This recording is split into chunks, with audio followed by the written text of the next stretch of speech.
sesuatu yang wajib itu sebenarnya cukup untuk mengantarkan kita masuk surga. Tapi kita nggak tahu apakah sholat kita, puasa kita yang wajib itu, yang kita lakukan itu diterima oleh Allah.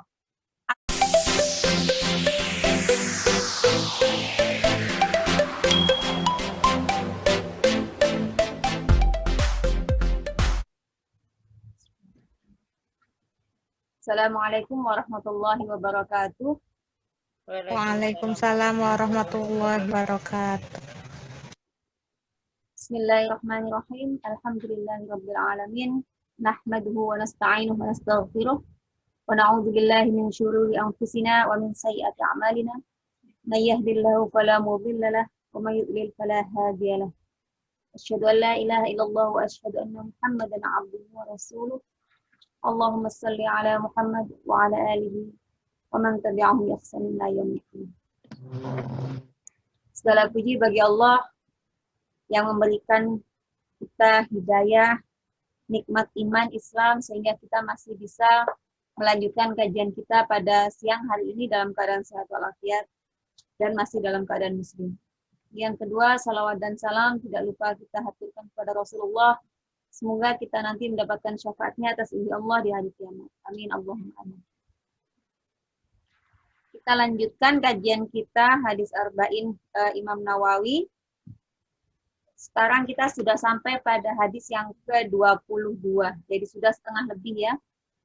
Hadis ini adalah tentang jalan menuju surga. Semoga ini nanti bisa kita ingat dan kita hafalkan. Dan yang paling penting adalah kita amalkan. Apa saja jalan menuju surga yang diajarkan Rasulullah? Kita baca dulu hadisnya.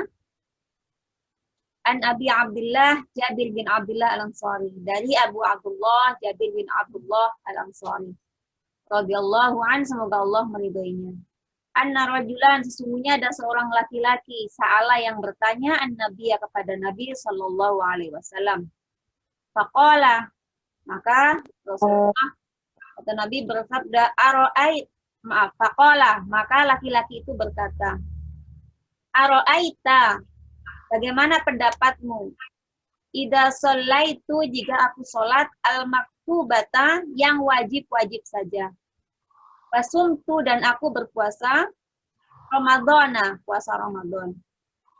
Wa ahlaltu, dan aku menghalalkan al-halala, hal-hal yang halal.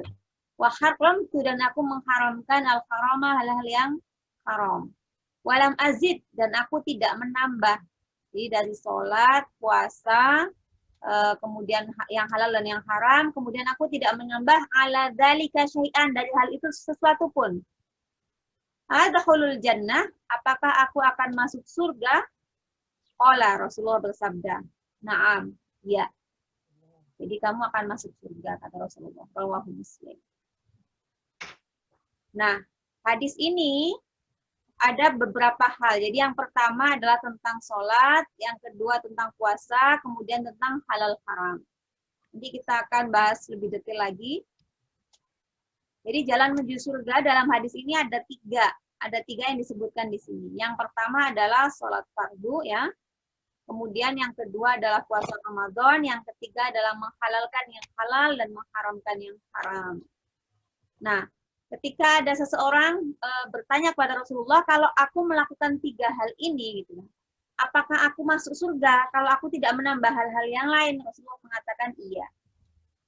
Jadi ini adalah berdasarkan hadis ini adalah salah satu kunci masuk surga. Tapi apakah kemudian kita tidak perlu melakukan yang sunnah? Nanti akan kita bahas lebih lanjut.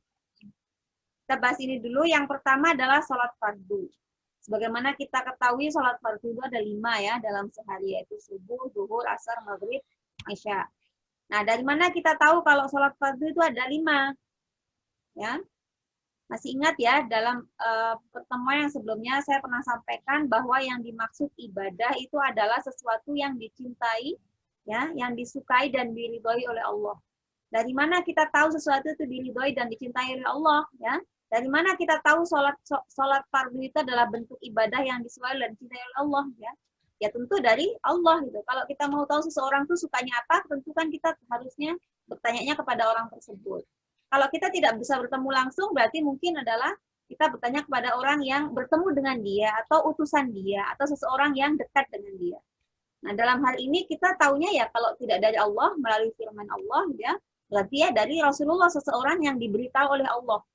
Bukankah apapun yang dikatakan Nabi itu ya, wa mayantiqu 'anil hawa in huwa illa wahyun yuha, bahwa yang disampaikan oleh Rasulullah itu bukan berdasarkan hawa nafsu, tetapi itu adalah berdasarkan wahyu.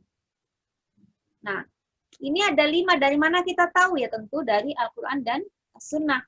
Kita lihat, jadi dasar sholat fardu itu ada 5. Yang pertama adalah surat An-Nisa 103. Inna sholata, sesungguhnya sholat, kanat. Sholat itu ada alal mu'minina, terhadap orang-orang mukmin atau beriman, kita mauquta, sesuatu yang ditetapkan ya waktunya, sesuatu yang waktunya tertentu. Jadi sholat itu kewajiban yang ditentukan waktunya untuk orang-orang yang beriman. Jadi ada waktu-waktu tertentu untuk sholat itu.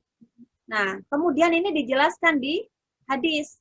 Salah satu hadis yang menjelaskan adalah Ani bin Abbas, dari Ibnu Abbas radhiyallahu anhu, Ibnu Abbas radhiyallahu anhu, Ibnu Abbas dan bapaknya, ya. Anna Nabi sallallahu alaihi wasallam, sesungguhnya Nabi sallallahu alaihi wasallam ba'atha Mu'ad, mengutus Mu'ad radhiyallahu anhu, semoga Allah meridai Mu'ad, ilal Yaman. Jadi Rasulullah mengutus Mu'ad ke Yaman. Faqala, kemudian Rasulullah berpesan atau mengatakan, Ud'uhum, ajaklah mereka orang-orang Yaman itu ila syahadati, untuk bersyahadat alla ilaha illallah wa anni rasulullah, bersyahadat bahwa tidak ada Tuhan selain Allah dan aku adalah utusan Allah. Fa inhum ata'u lidzalik, ya. Jika mereka menaatinya, kalau mereka mau kamu ajak untuk bersyahadat, atau artinya kalau mereka mau masuk Islam, fa'alimhum, ya, maka beritahukan kepada mereka, annallaha, sesungguhnya Allah, qadif taradha, telah mewajibkan alaihim, kepada mereka, khamsa sholawatin, 5 sholat, fi kulli yaumin wa lailatin, dalam satu hari satu malam. Jadi hadis ini secara tegas mengatakan bahwa Allah mewajibkan sholat 5 waktu. Nah, di hadis lain nanti disebutkan apa saja yang 5 waktunya. Minimal kita tahu bahwa, oh ini hadis yang menjadi dasar kita sholat 5 waktu itu. Bukan hanya sekedar, oh dulu kata guru ngaji saya, sholat itu dari dulu ya yang wajib ya 5 waktu, gitu. Tapi kita nggak pernah tahu dasarnya. Kita lanjutkan. Jadi ini dasarnya ya, kalau kita sholat wajib itu 5. Nah, kita lanjutkan. Ani bin Abbas, dari Ibnu Abbas juga, qala. Ibnu Abbas ini salah satu sahabat ahli tafsir, gitu ya, yang banyak yang tahu banyak tentang Al-Quran, tentang tafsir Al-Quran, walaupun beliau pada waktu itu masih kecil. Qala, Ibnu Abbas berkata, qala Rasulullah sallallahu alaihi wasallam, Rasulullah sallallahu alaihi wasallam, Amma Jibril.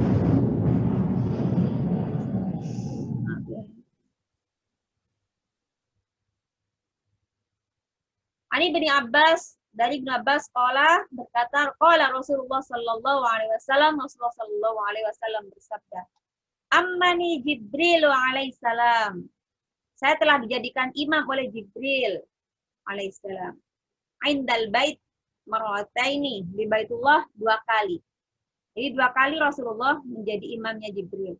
Fasallabi, ya, Jibril itu sholat bersama saya ad-duhur, sholat duhur, hina zalatis syams, pada saat tergelincirnya matahari. Jadi matahari di atas, dari atas begini, dia sudah mulai tergelincir begini, Rasulullah salat bersama Jibril salat duhur.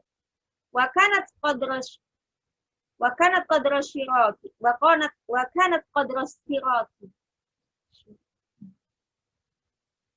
Salat asar ketika bayang-bayang sesuatu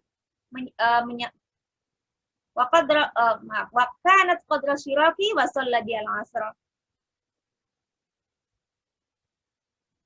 Sholat di al-asr, kemudian saya sholat asar, bi bersamaku al-asr, sholat asar, hina kana dhillahu mislahu, pada saat bayang-bayang sesuatu menyamainya. Jadi sholat asar bersama Jibril pada saat kalau kita tingginya 1 meter, bayangan kita juga 1 meter panjangnya. Nah itu, pada saat itu Rasulullah sholat bersama Jibril. Wa shalla bi, yakni al-maghrib, kemudian Jibril sholat bersamaku pada sholat maghrib. Hina aftara shaim, ketika orang berbuka puasa. Kapan orang berbuka puasa ya? Pada saat tenggelamnya matahari. Wa shalla bi Alisya, dan Jibril sholat bersamaku sholat Aisyah. Hina ghaba asy-syafaqi, ketika terbenam syafaq. Jadi mega merah yang ada di barat itu setelah tenggelam itu masih ada merah, itu merahnya hilang, itu sholat Isya. Wa shalla bi al-fajr, kemudian sholat fajar atau sholat subuh bersamaku. Hina haruma at-ta'am wasyarab 'ala shaim, ketika diharamkan makan dan minum bagi orang yang puasa, yaitu terbitnya fajar. Falamma kana al-ghadu, kemudian keesokan harinya, shalla bi ad-dhuhr, ya. Jibril sholat lagi bersamaku sholat duhur. Kapan? Hina kana dhilluhu mislahu, pada saat bayang-bayangnya sama dengan bayang-bayang, pada saat tingginya ya sama dengan panjang bayang-bayangnya, atau bayang-bayang sesuatu itu sama dengan dirinya. Jadi kalau tingginya 1 meter, dia bayangannya juga 1 meter. Nah, kalau yang hari pertama, hari sebelumnya, itu Jibril sama Nabi sholatnya sholat duhur pada saat baru tergelincir matahari, gitu ya. Nah, di hari kedua, mereka berdua ini sholatnya pada saat bayang-bayangnya sama. Jadi pas pada saat sholat asarnya. Ya, kalau yang di hari pertama. Nanti saya jelaskan kenapa. Wa shalla bil asr, kemudian sholat bersamaku pada waktu asar. Hina kana dhilluhu mislaihi, pada saat bayang-bayangnya itu adalah 2 kali aslinya. Jadi kalau tingginya 1 meter, gitu ya, ini tingginya 2 meter. Panjang dari bayang-bayangnya 2 meter. Nah, itu sholatnya pada waktu itu, yang sholat asar yang hari kedua. Kemudian, wa shalla bil maghrib, kemudian sholat bersamaku sholat maghrib.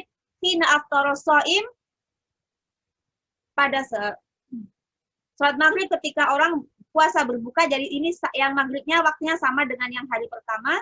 Wa shalla bil al-isya, dan sholat isya bersamaku ila thulusil lail, ya, pada saat sepertiga malam.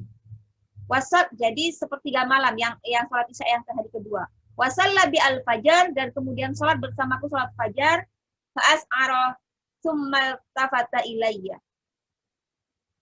ketika sholat subuh ketika menguning cahaya pagi. Jadi sudah mulai ada cahaya kuning, bukan pada saat waktu fajar. Kemudian Jibril menoleh kepadaku faqala, dan berkata, ya Muhammad, wahai Muhammad, hada waqtul anbiya min qablik, ini adalah waktu-waktu sholat nabi-nabi sebelum engkau. Wal waqtu ma baina hadaini al waqtaini, dan waktu sholat adalah antara 2 waktu itu. Jadi tadi misalkan yang hari pertama Nabi sama Jibril sholatnya pada saat bayang-bayangnya, bukan bayang-bayang, sudah mulai tergelincir. Berarti itu sudah masuk waktu duhur. Di hari kedua, ya, Rasulullah bersama Jibril sholat duhurnya adalah pada saat bayang-bayangnya sama dengan tingginya, ya. Itu baru sholat duhur. Nah, kemudian di akhir dikatakan waktu sholat itu adalah di antara keduanya. Jadi berarti waktu sholat duhur itu adalah mulai tergelincir sampai bayang-bayang sama. Jadi sampai masuk waktu asar. Waktu asar tadi hari pertama mulai bayang-bayang, di hari kedua bayang-bayangnya 2 kali lipatnya. Jadi waktu sholat asar adalah mulai bayang-bayang kita sama dengan ini dilihat dari matahari, ya. Kemudian sampai bayang-bayang kita 2 kali lipatnya. Setelah itu walaupun matahari belum terbenam itu sebenarnya sudah bukan waktu asar. Nah, kemudian yang ketiga, sholat maghrib. Maghribnya sama, ya, karena maghrib waktunya pendek. Jadi waktu maghrib itu sedikit. Kemudian isya, ya, isya itu di sini disebutkan mulai syafaq hilang, ya, mega yang merah itu hilang. Kemudian di hari yang kedua mereka sholatnya adalah sepertiga malam. Nah, jadi tidak sampai akhir subuh, gitu ya. Ada juga yang di hadis yang lain dikatakan Nabi itu kalau sholat isya, gitu ya. Nabi itu kalau sholat isya itu biasanya lihat-lihat kalau sahabat sudah banyak berkumpul, gitu ya, dia mulai, gitu ya, pas pada waktu awal isya. Tapi kalau misalkan sahabat itu masih belum banyak, dia Rasulullah menunggu. Dan Rasulullah mengatakan ya sebenarnya waktu Isya itu agak ke belakang. Jadi waktu Isya itu lebih utama sebenarnya bukan pada waktu awal adzan itu, tapi sebenarnya lebih agak ke belakang. Nah, di hadis yang lain dikatakan juga bahwa waktu Isya itu hanya sampai setengah malam ini, jadi sepertiga malam ini gitu. Makanya ada ulama yang berpendapat bahwa waktu Isya itu nggak sampai masuk mau waktu subuh baru kita sholat Isya gitu. Kenapa? Karena ada beberapa hadis yang menyatakan salah satunya adalah ini, ya, bahwa waktu Isya itu adalah mulai syafaq hilang sampai masuk sepertiga malam. Wallahu a'lam bishawab. Kemudian sholat fajar, dia di hari pertama sholat subuh, dia mulai Nabi sholat pada saat fajar mulai muncul, gitu ya.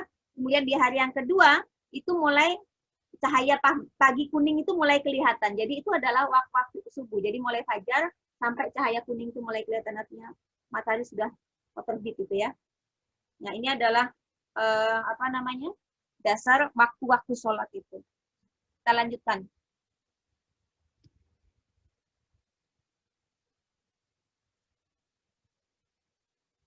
Nah, sholat ini kenapa menjadi salah satu jalan menuju surga, sebagian disebut dalam hadis ini tadi, ya? Karena sholat ini sangat penting, ya. Sampai-sampai sholat ini adalah tandanya adalah kenapa sholat ini adalah paling penting, gitu ya, di antara ibadah-ibadah yang lain, gitu ya, ritual yang lain. Salah satunya indikatornya adalah sholat ini menjadi sesuatu amalan ibadah yang paling pertama dihisab. Wa an Abi Hurairah, dari Abu Hurairah radhiyallahu anhu, qala, beliau berkata, qala Rasulullah bersabda sallallahu alaihi wasallam, inna awwala ma yuhasabu bihil 'abd, sesungguhnya yang paling awal atau yang pertama kali dihisab seorang hamba adalah yaumul qiyamah, di hari kiamat, min amalihi, dari segala perbuatannya, dari perbuatan-perbuatannya, yaitu sholatuhu, sholatnya. Fa in saluhat, jika sholatnya baik, faqad aflaha wa anjaha, maka dia beruntung dan sukses, artinya sukses bisa masuk surga insyaallah. Wa in fasadat, jika rusaknya, sholatnya tidak baik, faqad khaba wa khasira, maka ia telah gagal dan rugi, ya. Karena dia sudah sholat mungkin tetapi sholatnya tidak baik, fasad, rusak, mungkin karena macam-macam, mungkin karena riya, ya, mungkin karena kadang-kadang ditinggalkan, mungkin karena dilambat-lambatkan dan lain sebagainya. Artinya nggak sempurna. Fa'inin taqoso min faridati syai'un. Kalau ada yang kurang dari sholat wajibnya, yang ada yang tidak sempurna, qala ar-rabb, ya, maka Allah berkata, Allah azza wa jalla, unduru, lihatlah, hal li abdi, apakah hambaku ini punya minta tawu'in, dari hal-hal atau sholat sunnah. Fayukammalu, ya, maka disempurnakan minha, dari hal itu, ma intang qasa minal fardhu, yang kurang dari hal-hal sholat-sholat yang wajib itu. Jadi kalau sholat wajibnya ada yang kurang, gitu ya, ada yang tidak sempurna, maka Allah mengatakan coba cari dia punya sholat sunnah nggak. Kalau dia punya sholat sunnah, maka sempurna, sholat sunnah itu akan menjadi penyempurna tadi yang sholat-sholat wajib yang tidak sempurna. Tsumma takunu sa'ir a'malihi 'ala hada. Nah, kemudian seluruh amal-amalnya itu, seluruh amal-amal ke belakang, amal-amal yang lain selain sholat itu akan diperiksa seperti ini. Artinya apa? Sesuatu yang wajib itu sebenarnya cukup untuk mengantarkan kita masuk surga. Tapi kita nggak tahu apakah sholat kita, puasa kita yang wajib itu, yang kita lakukan itu diterima oleh Allah, atau sempurna, atau amalan kita itu betul-betul memang tidak ada cacatnya. Ya. Nah, kalau ada cacatnya, maka sebenarnya adalah itu bisa ditambal dengan sunnah-sunnahnya. Kalau misalkan sholat kita masih sering tidak khusyuk, masih sering mikir ke sana ke sini, masih sering mungkin teledor waktunya, masih sering mungkin kadang-kadang kalau dilihat orang berbeda cara sholatnya dengan ketika sendirian. Nah, ini hal-hal yang mengurangi, gitu ya, kualitas sholat. Nah, kualitas sholat ini perlu kita kita tambal agar baik, ya, agar soluhat, gitu ya, agar baik. Caranya apa ya? Dengan cara sholat-sholat sunnah. Intinya adalah sholat wajib saja bisa mengantarkan pada surga kalau itu adalah sholatnya yang baik. Tapi kalau misalkan ada yang kurang-kurang, gitu ya, maka sholat-sholat sunnah kita yang akan menjadi pelengkap atau penyempurnanya. Nah, kalau kita cuma sholat wajib saja, tidak pernah sholat sunnah, maka ketika sholat yang wajib itu kemudian tidak sempurna, maka kita tidak punya cadangan untuk menambal ketidaksempurnaan itu. Jadi ini berlaku pula untuk ibadah-ibadah yang lain.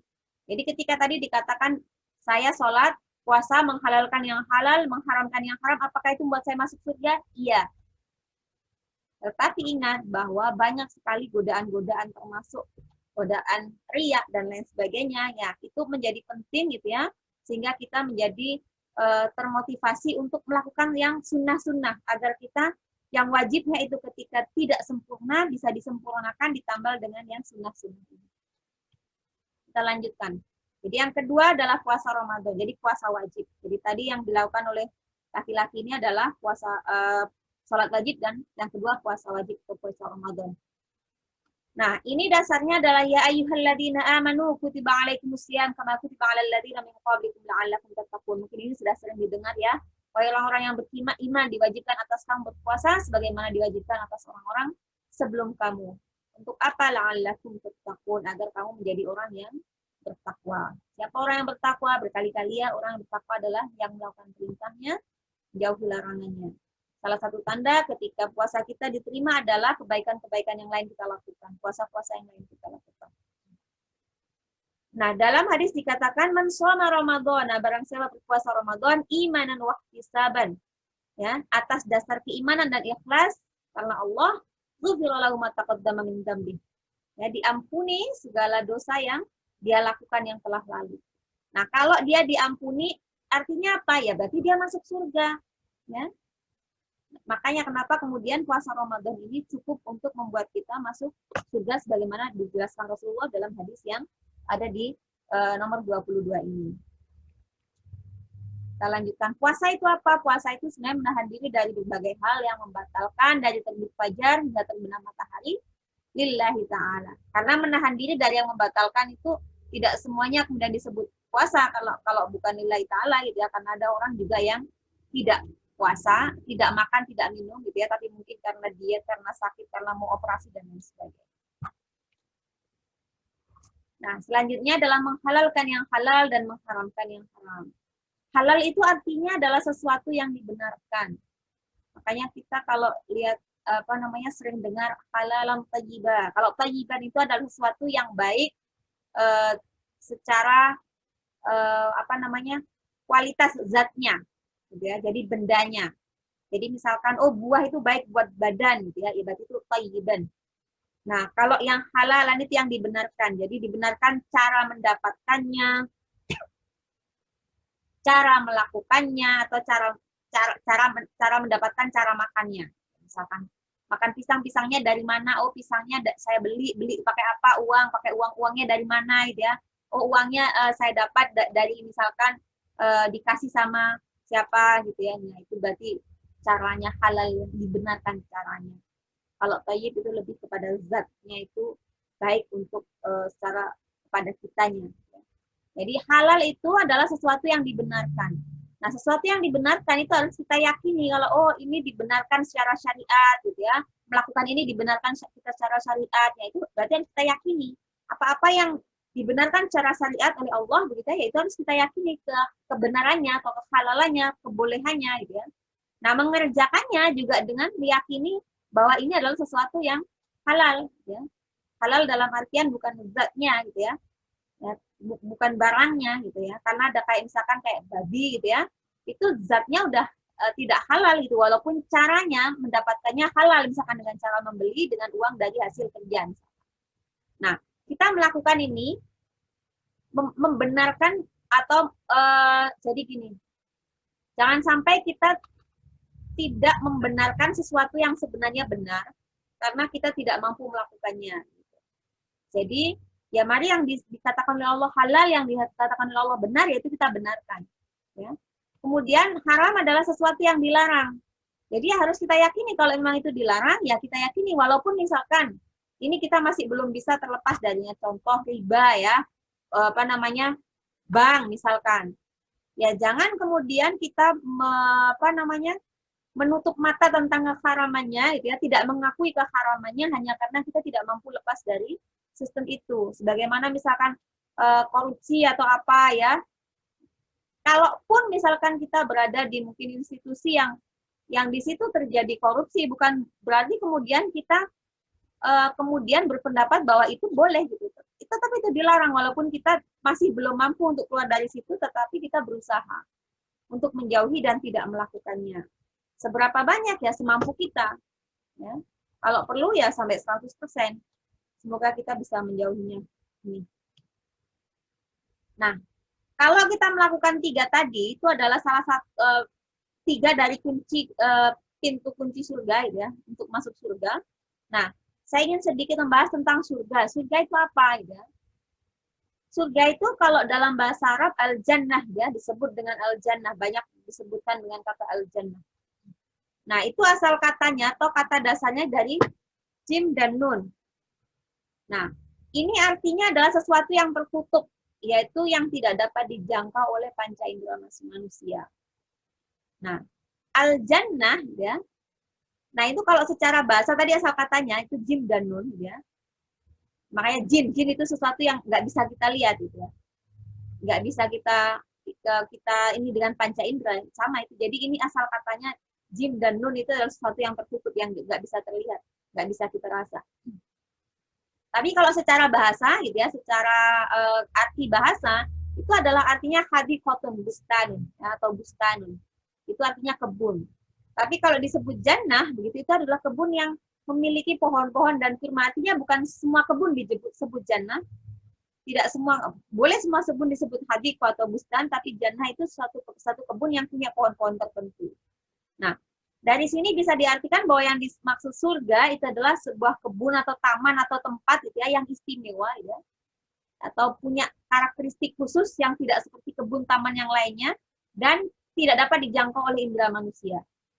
Makanya disebutkan gitu ya di dalam hadis termasuk dalam Al-Qur'an juga gitu ya. Ini dalam hadis qudsi, a'adadtu li ibadi, aku telah menyediakan buat hambaku as-solihina yang soleh. Mala aina ra'at, sesuatu yang tidak pernah terlihat oleh mata. Jadi kita nggak bisa, kita belum pernah lihat surga itu seperti apa gitu. Mungkin ada punya bayangan gitu ya, ada punya bayangan sesuatu yang indah gitu ya. Kita mungkin pernah ke satu tempat yang indah atau melihat sesuatu yang indah. Tapi ini lebih dari itu. Tidak ada mata yang pernah melihat. Wala uduna sami'at. Dan suaranya juga tidak ada pernah telinga yang mendengar. Wala khatara ala qalbi basyar. Dan tidak pernah terlintas, terbetik ada seperti kayak gini dalam hati manusia gitu ya. Artinya apa? Kadang kita nggak pernah berpikir juga, ada tuh orang kayak gini ya. Nah, kita baru mikir kayak gitu pada saat kita menyaksikan. Nah, begitu juga surga nanti. Oh, seperti ini toh. Kita nggak pernah sedikit pun sebelumnya terlintas hal yang seperti itu. Walaupun kita tahu itu indah, itu nikmat dan lain sebagainya, tetapi kita tidak pernah merasakan nikmatnya seperti itu, tidak pernah melihat keindahan seperti itu, tidak pernah mendengarkan sesuatu yang seindah itu. Fakra'u, maka bacalah in syi'tum jika kalian mau. Jadi maksudnya Allah suruh membaca firman Allah surat Sajdah ayat 17. Fala ta'lamu nafsun. Tak seorang pun mengetahui. Ma'ukhfiya lahum, sesuatu yang disembunyikan darinya. Min qurrati a'yun, dari sesuatu yang indah dipandang. Jadi surga itu sesuatu yang disembunyikan dari kita dan kita nggak tahu bentuknya seperti apa. Ya. Kita nggak bisa lihat itu fisiknya seperti apa. Tetapi kalau kita lihat dalam Al-Quran, gitu ya, termasuk juga dalam hadis, kita sering baca gitu ya, ada tajri min tahtil anhar, gitu ya, ada air mengalir di dalamnya, ada buah, ada bidadari dan lain sebagainya. Nah, ini adalah penggambaran keindahan karena yang bisa disampai atau yang bisa dicerna oleh akal manusia, gitu ya, otak kita itu ya yang fisik yang bisa pernah kita lihat dan kita alami. Jadi kemudian digambarkan semacam metafor gitu ya. Jadi semacam sesuatu yang kurang lebih kayak gini loh, ya. Karena nggak bisa digambarkan karena kita belum pernah melihat. Sekarang misalkan saya minta tolong gambarkan sesuatu A. Sesuatu A ini kamu nggak pernah lihat, berarti kan kita nggak bisa menggambarkan. Saya ambil contoh misalkan, di Australia di sini itu banyak banyak misalkan banyak hewan yang namanya kanguru misalkan. Nah, tapi kalau misalkan yang saya kasih tahu ini belum pernah lihat kanguru gitu ya, saya juga bingung. Oh, bentuknya seperti ini gitu ya, panjang, dia kakinya agak berdiri. Jadi kurang lebih itu aja menggambarkan, tapi tidak mungkin karena yang punya yang kita jelaskan ini belum pernah melihat dan tidak punya kemampuan untuk sampai melihat ke situ, ya. Maka ini hanya sekedar penggambaran seperti, ya. Jadi surga itu yang seperti misalkan ada air yang mengalir, begitu ya, dan lain sebagainya. Tetapi tidak seperti itu juga. Kenapa? Karena itu tidak bisa, belum pernah ada mata yang melihat, belum pernah ada telinga yang mendengar, belum pernah ada yang, bahkan nggak pernah terbersit di hati kita atau di pikiran kita. Jadi itulah surga. Jadi mungkin itu dulu, semoga kita dimudahkan oleh Allah menjalankan segala perintahnya, baik yang wajib ya, dan juga yang sunnah untuk menambal kekurangan-kekurangan kita pada saat kita tidak sempurna dalam melakukan kewajiban-kewajiban kita, sholat ya, puasa dan lain sebagainya, begitu ya. Dan semoga kita mendapatkan rahmat Allah, diampuni dosa-dosanya, sehingga kita insya Allah bisa masuk ke surga Allah. Amin Allahumma amin. Al-birru man ittaqa wallahu a'lam bissawab. Assalamualaikum warahmatullahi wabarakatuh.